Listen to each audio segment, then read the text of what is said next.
नमस्कार, कंज्यूमर अड्डा में आपका स्वागत है और आप देख रहे हैं हमारी खास सीरीज जहां पर हम चला रहे हैं मिशन एडमिशन और हम बता रहे हैं कि 12वीं के बाद आपको एडमिशन के लिए कैसे अपनी अप्रोच को अपनाना चाहिए, उसे बनाना चाहिए। तो हमारे पिछले एपिसोड में आपने देखा कि हमने कहा कि आपके पास क्या क्या करियर ऑप्शंस हो सकते हैं 12वीं के बाद, कैसे कोर्सेज ऑप्शन हो सकते हैं जिनसे आप एक शानदार करियर बनाएंगे।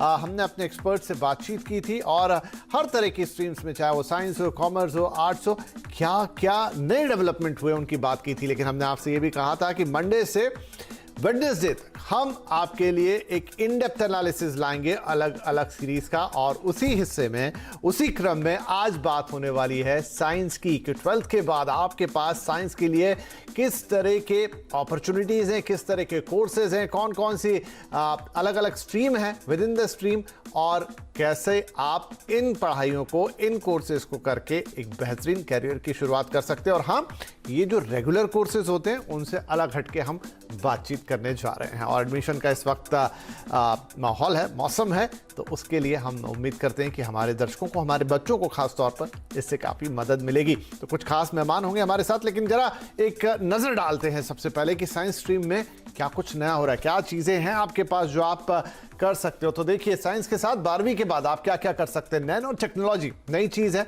इसको समझेंगे। स्पेस साइंस में आप जा सकते हैं, भारत में काफ़ी कुछ हो रहा है, ना सिर्फ इसरो के लिए नहीं, प्राइवेट कंपनीज भी बहुत कुछ कर रही हैं। रोबोटिक्स साइंस इन दिनों काफ़ी ज़्यादा प्रचलन में है, इसलिए इससे जुड़े हुए कोर्सेज भी हैं और ऐसे लोगों की ज़रूरत भी है इंडस्ट्री में। Astrophysics, dairy science, environmental science, ये वो सब्जेक्ट हैं जो पहले भी थे लेकिन अब इनकी अहमियत बहुत बढ़ गई है। माइक्रोबायोलॉजी के कोर्सेज अवेलेबल हैं अगर आपने बायो लिया है। डेटा साइंस, ये one of the very much in demand course है।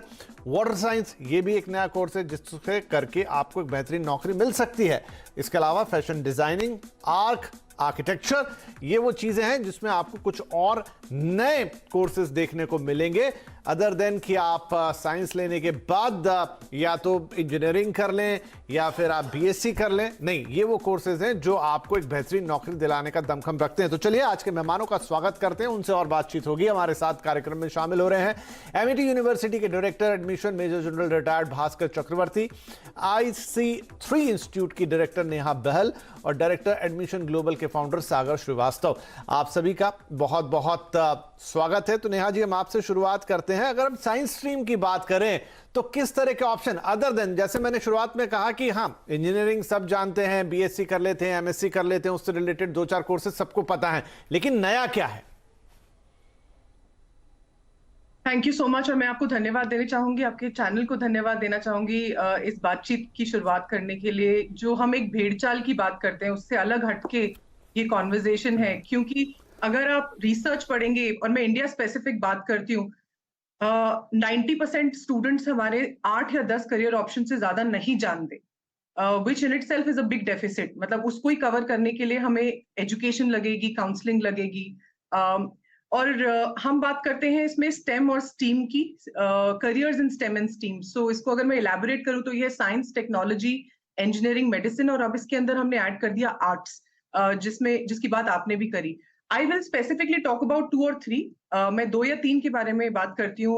मैं शुरुआत करना चाहूंगी फूड साइंस एंड एग्रीकल्चर से। अगर मैं सिर्फ इस विषय पे ही बात करूं तो शायद पूरी शाम निकल जाएगी, पर सिर्फ इसी स्ट्रीम के अंदर आप देखेंगे कम से कम 60 से 70 करियर ऑप्शंस आज की डेट में अवेलेबल हैं। एग्रीकल्चर 18% हमारी जीडीपी में कंट्रीब्यूट करता है, बट अनफॉर्चुनेटली आधा से ज्यादा जनता अभी तक यही समझती है कि एग्रीकल्चर इज ऑल अबाउट खेतीबाड़ी। मतलब इसमें खेतीबाड़ी हो सकती है, बट उससे बियॉन्ड क्या है, हम कितने करियर ऑप्शंस जानते हैं, ये बहुत जरूरी है समझना। तो एग्रीकल्चर, हॉर्टिकल्चर, एग्रोनॉमी, जिसे हम कहते हैं साइंस ऑफ सॉइल मैनेजमेंट, मतलब सॉइल की स्टडी करना, क्रॉप की स्टडी करना, इस तरह के careers food science and agriculture sciences में बहुत ज्यादा आज की डेट में प्रेवलेंट है। और अगर मैं इसमें आपसे स्ट्रीम्स की बात करूं, किस तरह की स्ट्रीम्स आज की डेट में है, तो आप इसमें एग्रीकल्चर इंजीनियर्स हैं, एग्री बिजनेसेस हैं, एग्रीकल्चरल इकोनॉमिस्ट्स हैं, एनिमल साइंसेज है,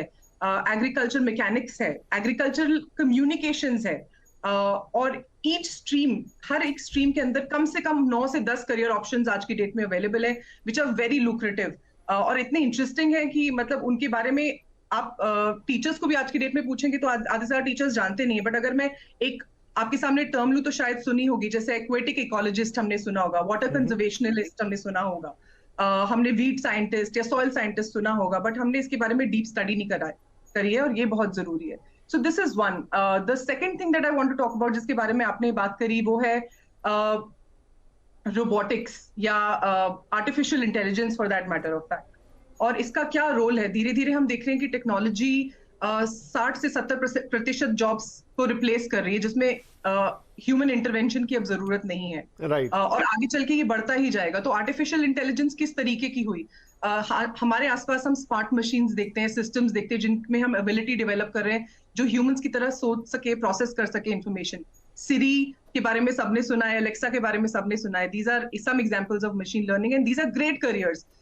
डेटा साइंस और डेटा एनालिटिक्स के बारे में भी हम बात करेंगे। I mean I do want to elaborate on it. जी हाँ, हम आते हैं, क्योंकि हाँ काफी ज्यादा, मतलब ये तो साइंस एक ऐसी स्ट्रीम है जिसमें आप जितनी बात करें, आपने सही कहा कि पूरी शाम भी चली जाएगी तो कम पड़ेगी। मैं आता हूँ भास्कर साहब आपके पास कि देखिए, नंबर ऑफ कोर्सेज तो बहुत अवेलेबल हैं, बहुत सारी स्ट्रीम्स इन दिनों खुल गई हैं, लेकिन बड़ा इंपॉर्टेंट होता है कि उन्हें आप कहाँ से कर रहे हैं, किस जगह से आप वो पढ़ाई कर रहे हैं। अगर हम एमईटी की बात करें, जहां आप रिप्रेजेंटेशन जिसका कर रहे हैं, किस तरह के कोर्सेज आप other than the usual courses science में ऑफर करते हैं? जैसे जो नेहा जी बता रही थी, क्या उस तरह के कोर्सेज भी अवेलेबल हैं? क्या स्पेशलिटी कोर्सेज हैं? Thank you for inviting me.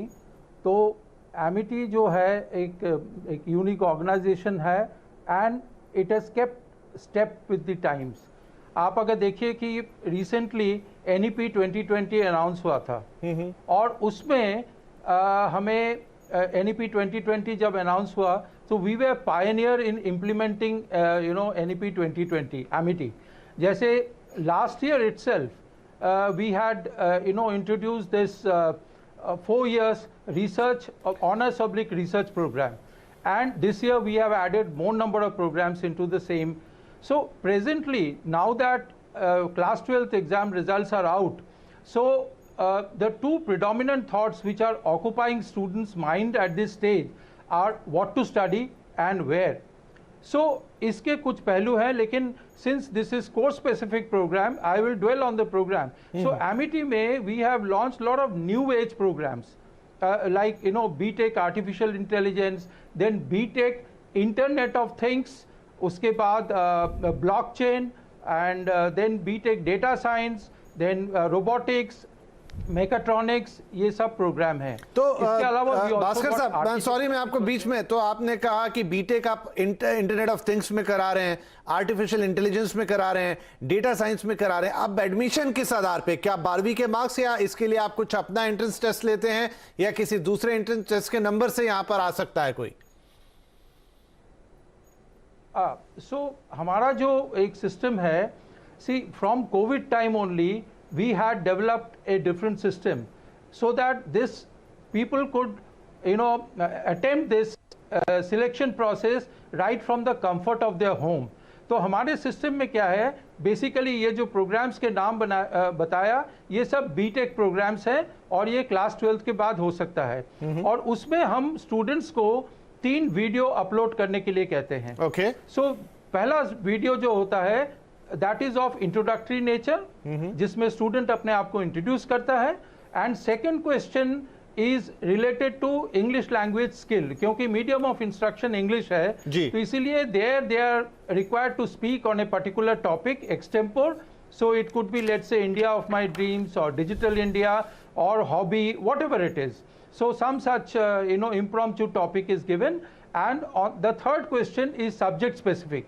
So based on the 3 videos जो students upload करता है, the faculty evaluates these videos, and if they are meeting our expectation, then the students are selected and the admission letter is given. बहुत बढ़िया sir. At Amity में the entire admission, Amity में the entire procedure is online.